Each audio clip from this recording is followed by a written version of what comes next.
Hello, everyone. Welcome to another episode of Plethora of Change, where we have conversations with inspiring women about how they're making change in their own communities.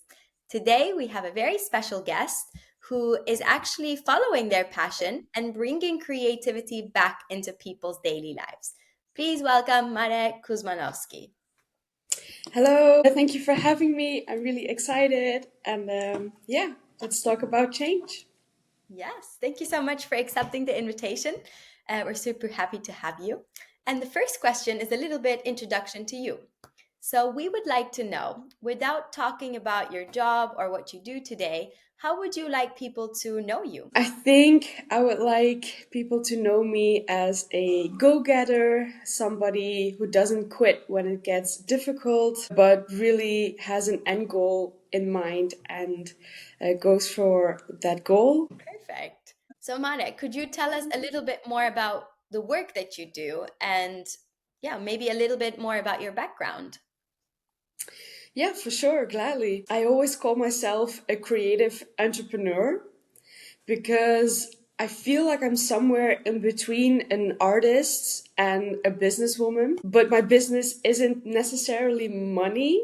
I mean, I like to have a nice life and money is needed for that.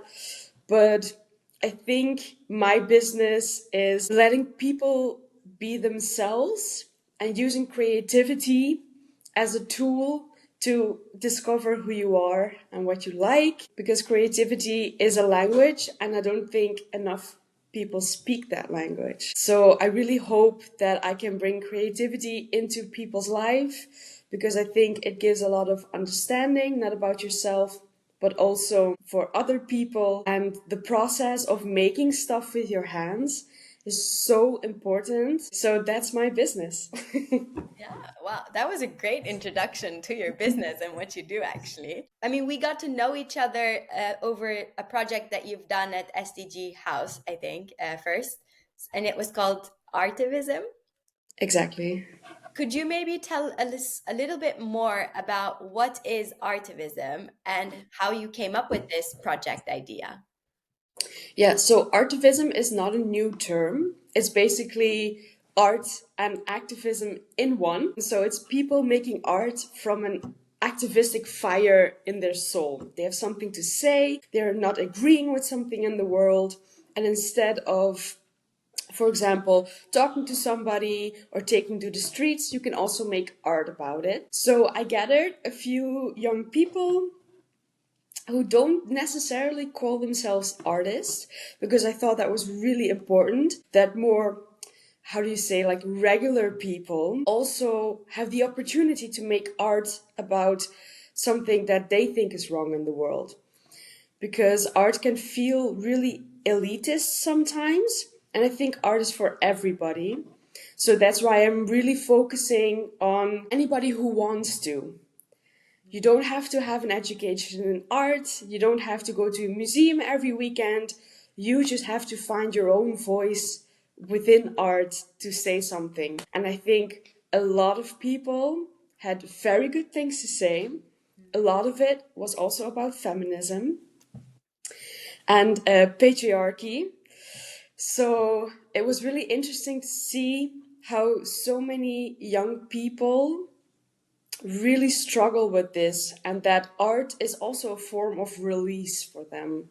It's not just showing the world, hey, this is on my mind, maybe you should think about it too, but it's also like a release for them, like, okay, I have this energy within me and I can let it go now because I'm making art with that energy.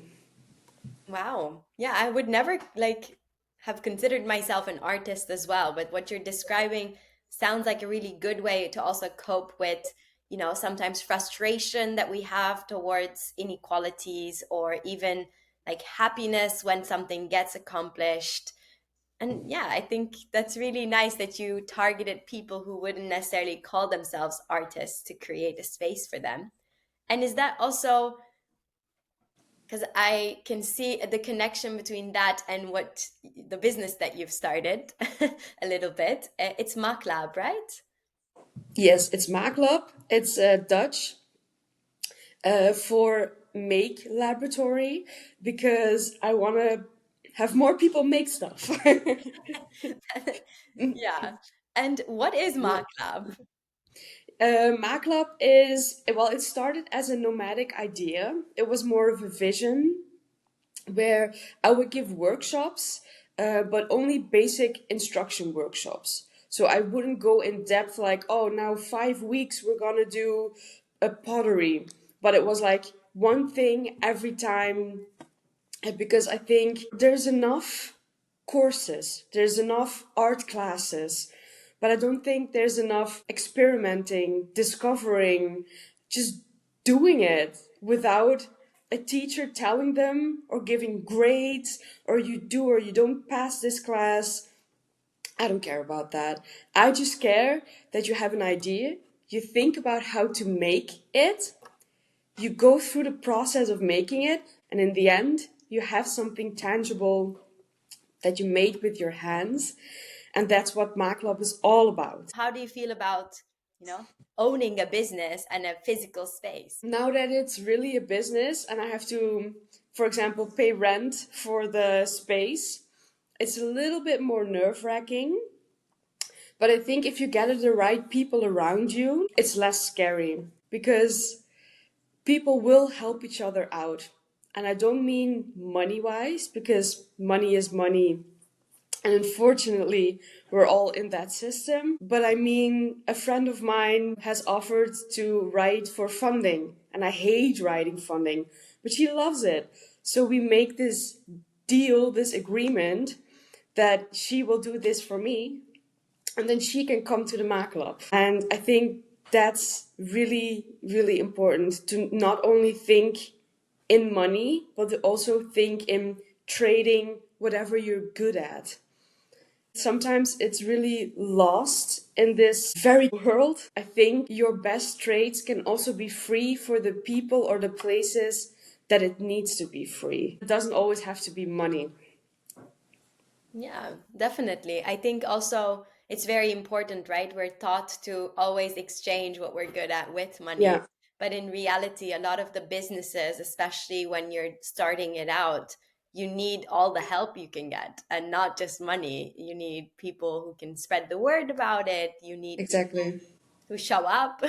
So it's definitely, I think, a very good piece of advice for future business starters as well, to think outside of the box a little bit. So, with Maak Lab, what are you hoping to achieve? Like, what type of change do you want to drive in the community? Oh, there's so many things to change. I think what really troubles me at this time is that hate really often is the easier route, and people will take it.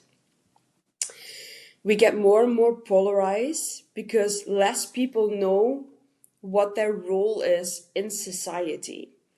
And I don't mean that I have a fixed plan, like you should do this and you should do this, but I think the sense of belonging is super important.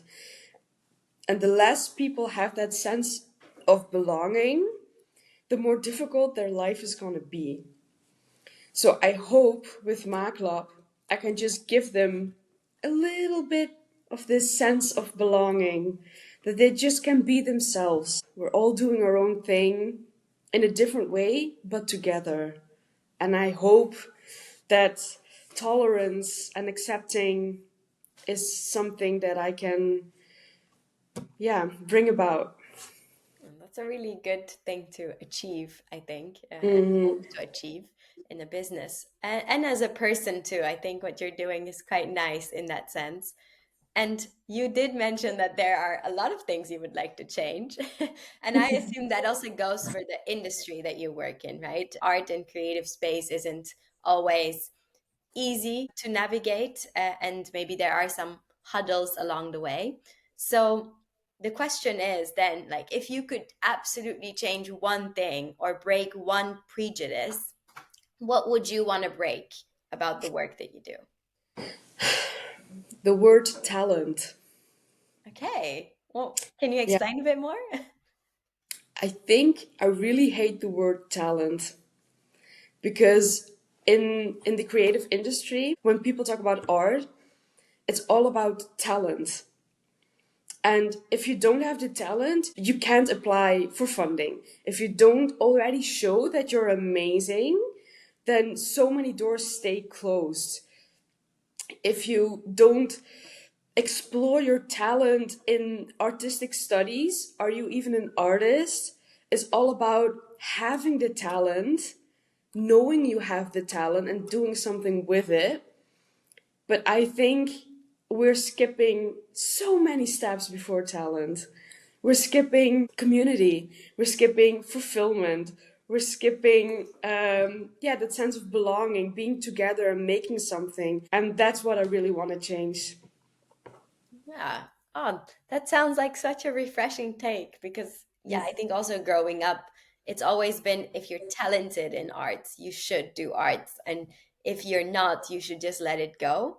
And it, yeah, it kind of missed, I guess, the point that art could be a form of expression and something you enjoy as an activity rather than it being something that is only, reserved for the few that only have a certain talent.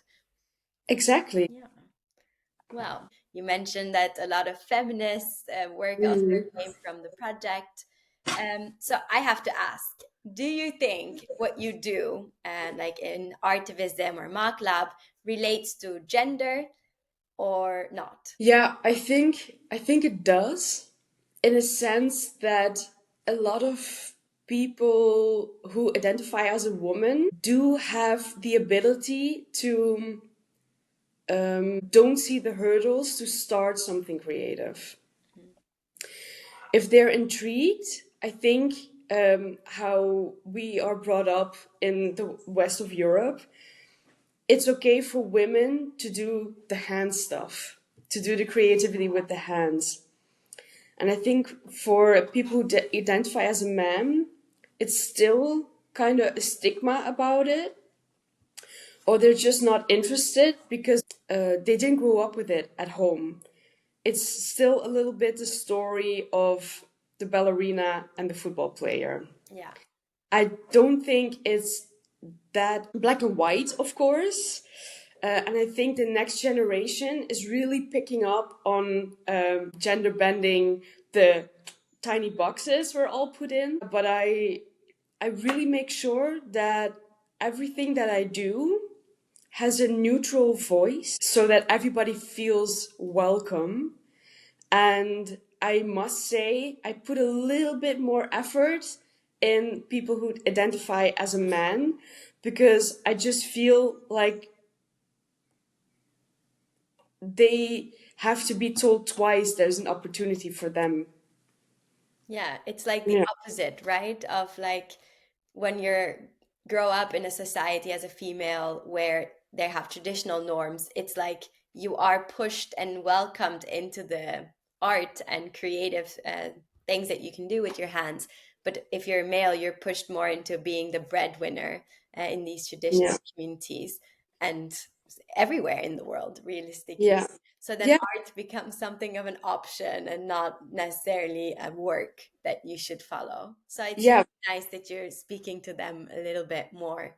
Yeah. Yeah. But also the fun thing about everything is that it's super complicated, which means that if men go into art, it's super serious.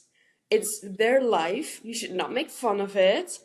It's their job, and they are the artist. Mm. And I feel that, like, if women get into art and they just trying things, it's more like, oh yeah, it's a hobby. Oh, cool that you do it. Oh my God, did you make this? And if a man makes something, it's like, oh my God, did you make that? It's the greatest. I'm like, ah. Yeah, no, I totally see that, right? If you're serious about something, it's portrayed differently by gender and expectation of the field for sure. Yeah. So I'm wondering, Mare, What does feminism mean to you? I think feminism means to me that everybody should be free to be themselves. And I know that sounds really cliche, really cheesy, um, but people are, whenever I have discussions about feminism, it's mostly people saying, oh yeah, girls should go into science and girls should do this and girls should be the CEO. And I'm like, yes, and a man should be a nurse if they wanted to. You know, it's not just women stepping up, it's also men discovering that there's more outside the box. And just please don't push anyone down who tries to discover what's outside the box, because there's so much outside of the box. So Yeah. I think that's feminism for me. Like the two-way street of just being human and deciding what you want to do with your life. And also, the box is too small for us to fit in anymore, right? It doesn't work for this new society we want to create, doesn't work for the new generations as well. And I actually think it never worked for everyone. But No. now that we are a bit more fed up with these restrictions of the box, I think there's more conversation about it too. And we're more free to, step out of the box because of the history of the fight. And I think it's a very nice thing that you said it's a two-way street, right? It's not Yeah. only about one side gaining more power, it's No. about the other side spreading the power that they have to other things. So we have a diverse set of artists, we have a diverse set of CEOs and everything. Yeah. Yeah. Well said. Wow. This conversation inspired me quite a lot to get back into art because I used to do it when I was little, but then because it was never going to be, I think, something I wanted to do as a full-time thing, I had to give it up at one point. But yeah, I think with you, it's like a new, refreshing take on it. So I'm wondering, how can we support you? How can we get involved with Maak Lab? I always say working together is better than being each other's competition. And I really, really mean it. So you can support by just showing up and doing a workshop, because that's what it's for. You can help by spreading the word that it exists. If you have your own idea, you can basically send me a text message, call me, send me an Insta DM. Reach I out love that anyway. possibility. Yeah, anyway, just very direct. Hey, I saw Maak Lab. I have an idea. Could I do this and that and that? And then we will work out together if it can be possible or not.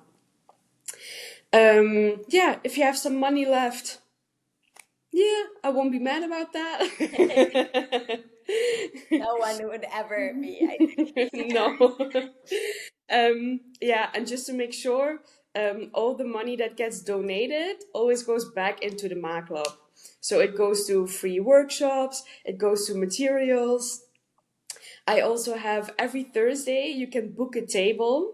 It's like a a flex workspace, but for creativity. So I have a walk-in closet with a lot of creative materials. You can just pick a table and do your thing. So that's where the money would go. What else? If you have some materials left over, if you picked up an art and you don't like that art anymore, but you have like maybe a pile of paper somewhere, you can also donate that paper to the Max. Perfect. Then I want to finish this off because time is valuable and we've taken plenty of your time. To ask you, what is one advice that you would like to give to the listeners of this podcast? It's a song from Jessie Ware, and she sings, I know you want to go to the moon, but if you don't go, you'll never get there.